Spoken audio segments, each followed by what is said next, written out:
ছেলে মেয়ে সহ সবাই আমরা আতঙ্ক উৎকণ্ঠায় রয়েছি। আমি অবরুদ্ধ অবস্থায় আছি।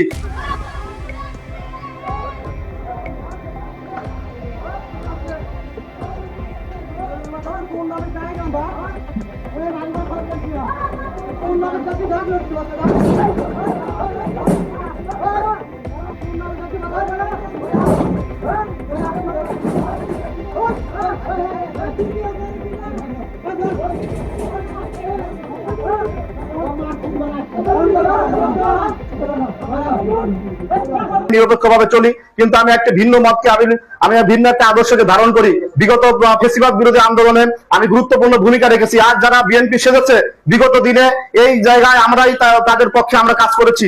কিন্তু আজ মতের ভিন্নতার কারণে আমি প্রেস ক্লাবের একজন সভাপতি, আমার বাড়িতে এই প্রকাশ্যে লাঠি ছোটা অস্ত্র শস্ত্র নিয়েছে ওয়ার্ড বিএনপির সভাপতি রুদর্শ হেলাল এবং তার বাহিনী। আমাদের পরিবারে আমাদের বাড়ির লোকজন, আমি নিরাপত্তাহীনতায় ভুগছি। প্রশাসনকে আমি এ পর্যন্ত করেছি, এখন পর্যন্ত কোনো খবর নাই। কিন্তু আমি সবার কাছে অনুরোধ করছি, দেশবাসীর কাছে অনুরোধ করছি, আমার বাড়িতে ওয়ার্ড বিএনপির সভাপতির নেতৃত্বে আমার বাড়ির চারদিকে কিন্তু ঘিরে ফেলেছে। বাত ব্যথা, প্যারালাইসিস কিংবা আর্থ্রাইটিস, আধুনিক ফিজিওথেরাপি ও পুনর্বাসন চিকিৎসায় নির্ভরযোগ্য নাম ডিপিআরসি। আমার বাড়ির পরিবার পরিজন, আমার মা বোন ছেলে মেয়ে সহ সবাই আমরা আতঙ্ক উৎকণ্ঠায় রয়েছি। আমি অবরুদ্ধ অবস্থায় আছি। আমি প্রশাসনের দৃষ্টি আকর্ষণ করছি এই নব্য ফেসিবাদ, এই দুদর্শ হেলাল বাহিনীর হাত থেকে আমাদেরকে মুক্ত করার জন্য।